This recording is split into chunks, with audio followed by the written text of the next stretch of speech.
Welcome again to my YouTube channel. I appreciate everyone coming over and checking it out. So today I wanted to do something a little bit different. This has been on my heart for a little while now. Let me tell you what happened. I went to a gig, not my gig. Someone from my past was in town and was playing at a club, and I went to go hear him play. After my gig, I had a gig somewhere else. When my gig was done, I went and heard him play.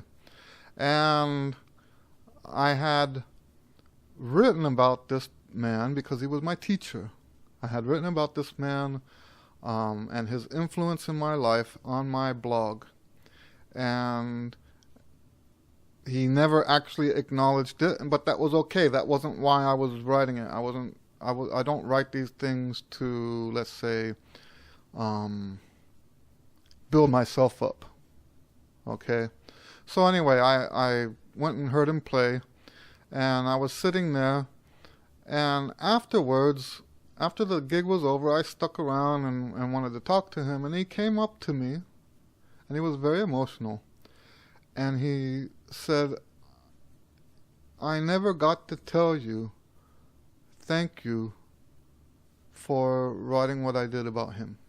He told me this, and he said that he told me how much it meant to him.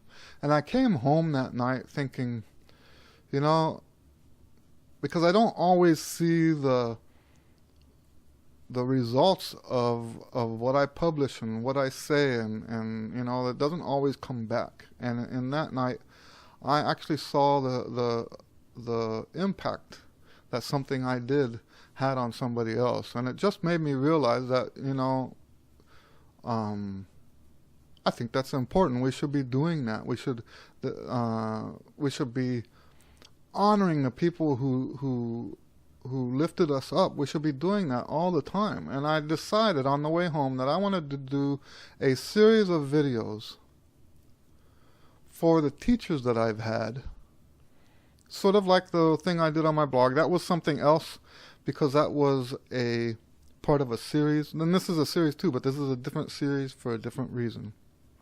That one wasn't specifically for teachers, and this one will be, because and we're gonna go chronologically. I want to start today with my very first trumpet teacher, and I don't remember much about him. See, I learned how to play trumpet. My beginning band was in 5th grade when I lived in Maryland.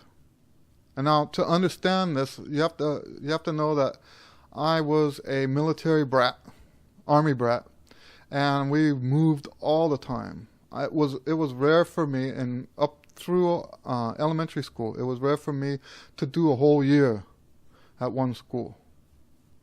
So I did beginning band in Maryland, and then we moved to Fort Bragg, North Carolina, and the schools there didn't have band in 6th grade. So for 6th grade, I took lessons for the whole year. And then we moved to Hawaii, and I think that the reason I did so well in Hawaii was because I had a whole year of private lessons before we went to Hawaii. So, and that really, I consider all the stuff that happened in my career, I consider to have started in my 6th grade year when I was studying privately with this man who I remember as Mr. Johnson. That's all I remember about him. He taught in a little office. He had his own office. He was an African-American man. Now, that's another thing I wanted to say. And I know there's going to be a lot of people who don't believe me when I say this kind of thing. Already, in fact, I don't even say it anymore because people don't believe me. Okay? I was born about the same time as when the military, the army, was desegregated. I grew up with all kinds of people. I did not acknowledge skin color until I moved to Houston, and I promise you this is the truth. Now, I'm not saying I did not see skin color. Just like I could see someone was tall and someone was short. And I could see that someone had blonde hair or red hair or black hair. I could see that some people were heavier set and others were skinny. Like, of course we see that stuff. But judging a person as being one thing or another based on that never happened in my life until I moved to Houston, where people do this. It's just a matter of form. This is just the way people are here.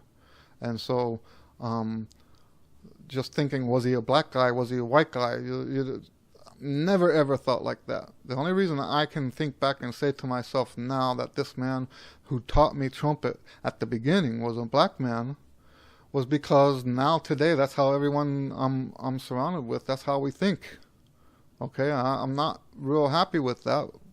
But anyway, so yes, my very first trumpet teacher was an African American man. And this is going to be one of my shorter videos because in this series, because I don't remember a whole bunch about him. I do remember having very dear feelings for him throughout my whole education. He set me on the right track at the very beginning of my career. And I have to wonder how many of the things I teach today actually go all the way back to the beginning influence that he had in my career. So I can tell you that what he taught me was things like scales and thirds, and we did melodies. Most of them, because I was a beginner, most of it was nursery rhymes out of the First Division band book. I don't see that book around anymore, but yeah, that's the book I learned out of, was the First Division band book. And but yes, this man, he was a kind gentleman, and yeah, I just see everything, because you know what happened. So this guy got me started on the scales. He got me started on thirds. I remember very specifically the thirds. I remember telling him how much I liked the sound of the thirds, how pretty that was. So yeah, and then going through all that fundamental stuff, the rhythms, he taught me all the rhythms. He taught me all those basic building blocks that I needed to be successful in junior high. And when I was in junior high, I was first chair in the 8th grade band, in the top band in junior high, within 3 months of me being at the school.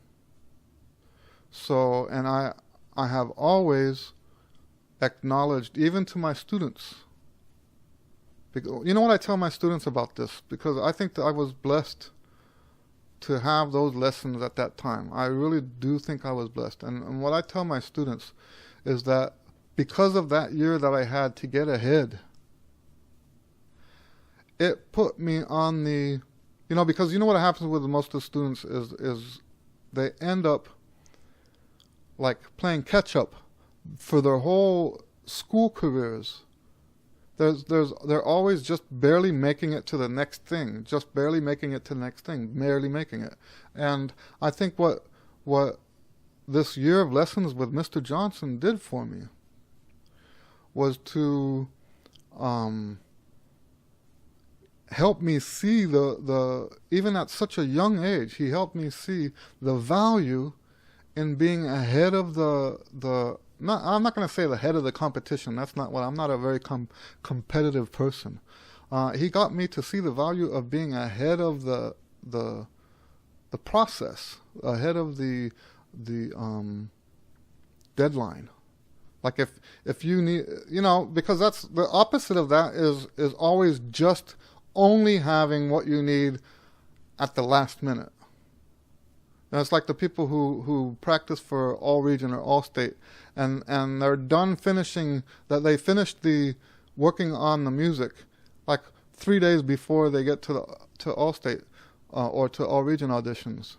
and the ones that shoot for that, the ones that shoot for being ready only a few days before are the ones that usually don't even reach that point before they go to the audition. They're not ready at all.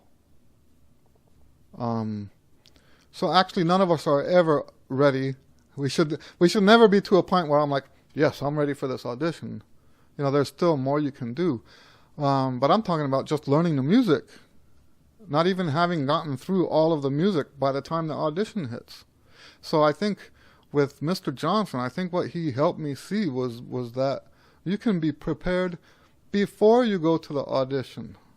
You can be prepared before that music is even announced. And that's, you know, I sell a book called All State Prep for Trumpet. And that's the whole concept of that book. I should have dedicated it to Mr. Johnson, because that book is all about the things you should practice before the music is even announced for Allstate. What that does is it gets you the skills that you need to be an Allstate player. You learn those skills first so that when the music comes out, you don't have to learn a new skill. You've got that skill. So whatever the music requires of you, you already have that skill in your belt. And you're ready to just learn the music like that. And then the rest of the time, after you've learned that music, you know, I've had students that had the music learned 3 months before. Maybe exaggerating a little bit. But at least a month before, right? A month before the auditions, they already have the music learned. And now what they're doing, and some people like to say perfecting it, there's no perfecting it. What they're doing is overtraining. I like to call it overtraining. They're preparing for every possibility that could happen in the audition. And that's why they win. And I can trace all of that back to that one teacher, Mr. Johnson. And, you know, because it was so long ago, you know, that was 1975, I think. That's how old I am.